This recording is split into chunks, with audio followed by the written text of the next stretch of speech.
Camera phone, Scarface Acapone, turn your lights off, nigga, we been on. What is going on, everyone? My name is Hayon and welcome to Armored Warfare PS4 Early Access. Today I'm going to be taking a look at the M60A1 Patton, which is the Tier 4 American MBT. Right off the bat, I just want to say that I've been having a very fun time playing this vehicle, and I'm actually kind of sad that I'm done with it because this vehicle is just so powerful. The combination of mobility, firepower, and protection that you get with this is just insane, and I'm really hoping that the M60A3 Tier 5 American MBT will be similar to this in playstyle. But before I start looking at the statistics of this vehicle, I want to give a little bit of a disclaimer, which is this vehicle has to be upgraded to really see its full potential, especially its armor. As I rotate my camera around it, you'll notice all these little plates that litter the front and the sides of the turret. These make this vehicle pretty much invincible from the front, even to a lot of higher tiered vehicles, but I'll get into that later. So, without further ado, let's check out the statistics of the M60A1 Patton. So, right off the bat, we notice that the alpha damage is a little mediocre for a Tier 4 MBT at 420. This is because the vehicle wields a 105mm rather than the pretty standard 120mm plus caliber guns that the other Tier 4 MBTs use, and I found that this vehicle can't really trade effectively with them if they know where to shoot you. And unfortunately, this vehicle doesn't really get the reload time to boot. With an 8.8 second reload, this vehicle clocks in at a meh 2800 DPM. So the firepower on this vehicle is by no means bad, but I don't think it's ever going to compare very well to something like a T-72. So nextly we get to mobility, and it's not bad at all for this vehicle. It gets a max speed of nearly 50 kilometers an hour and goes 0 to 32 in 8 seconds. Now, in my experience, that is not bad at all, especially for how much armor and weight that this vehicle carries around. As you can see, this vehicle weighs nearly 53 tons. However, maneuverability on this vehicle I find is a little mediocre, especially with the hull traverse. It's only 24 degrees a second.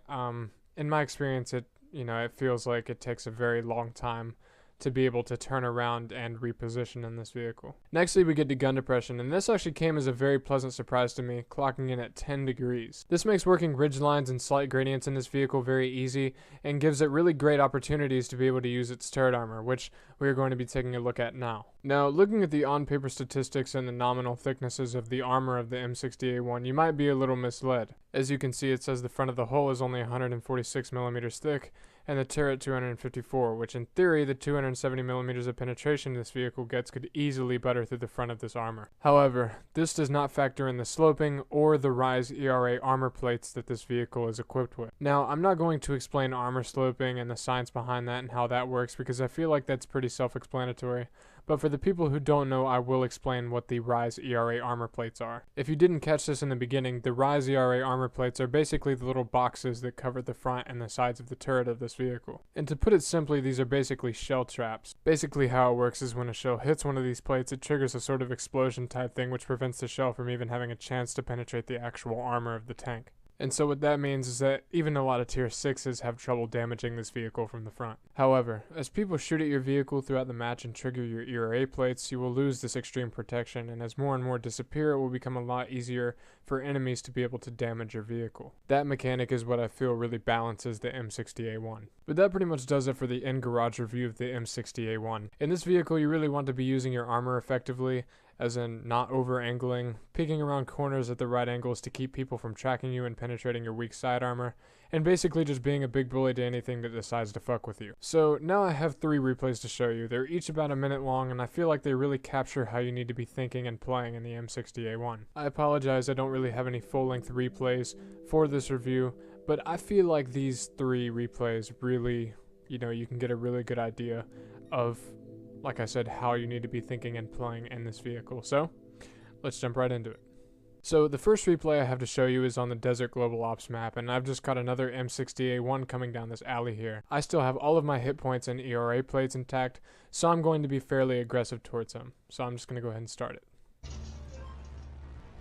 So, I pull around the corner and plant a shot into his track. Now, watch closely here. You see how I turn my vehicle before I go around the corner? I mentioned this earlier, this is something you really want to be doing if you want to be saving your hit points, really in anything that relies on frontal armor, because when you go out around a corner with your side completely flat on, it doesn't matter how much frontal armor you have, you're always going to get penetrated.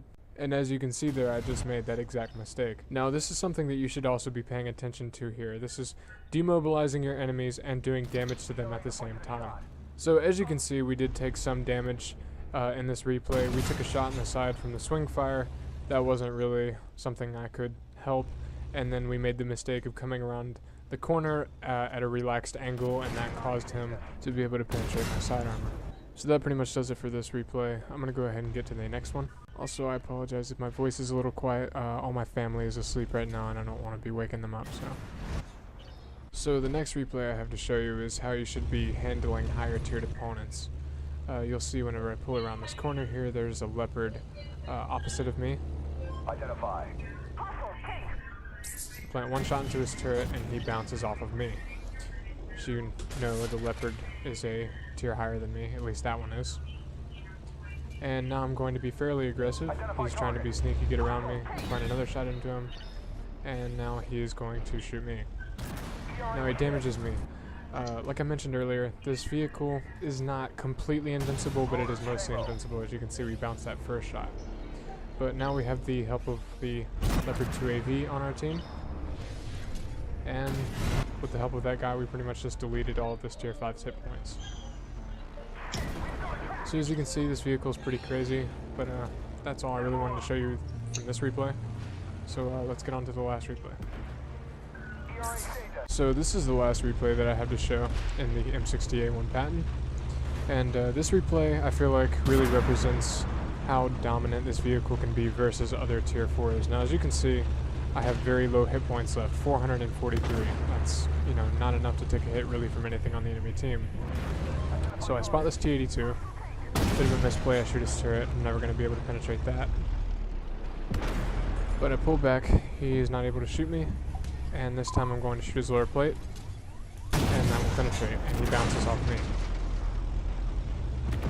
So I'm not going to pull back. I'm confident in my armor. Plant another shot into his lower plate. He bounces again. I'm still very confident that my armor will bounce this guy's shells. He bounces another shot. I plant another into him. Now he starts to realize, okay, I can't do anything, and he's going to get into cover. But I'm going to be aggressive, even with the low hit points that I have, because I know that I can be in this vehicle.